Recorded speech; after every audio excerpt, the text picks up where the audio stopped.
রাজধানীর বনশ্রী এলাকায় গুলি করে ১৪০ ভরি স্বর্ণ ছিনিয়ে নেয়ার ঘটনায় মূল আসামিরা এখনও গ্রেফতার না হওয়ায় বিক্ষোভ করেছে ব্যবসায়ী ও এলাকাবাসী।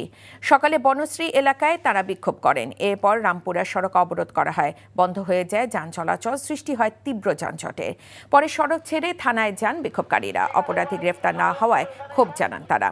অপরাধী গ্রেফতার না হলে আগামী সোমবার প্রেস ক্লাবের সামনে স্বর্ণ ব্যবসায়ীদের সঙ্গে নিয়ে বিক্ষোভ কর্মসূচি ঘোষণা দেওয়া হয়। পুলিশ জানিয়েছে অপরাধী গ্রেফতার অভিযান চলছে।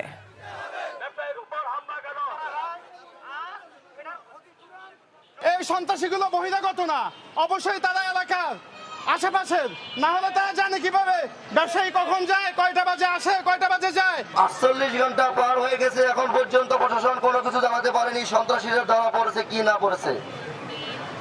এই অনাকাঙ্ক্ষিত ঘটনার সাথে যারা জড়িত সকলের গ্রেফতার চাই অতি দ্রুত।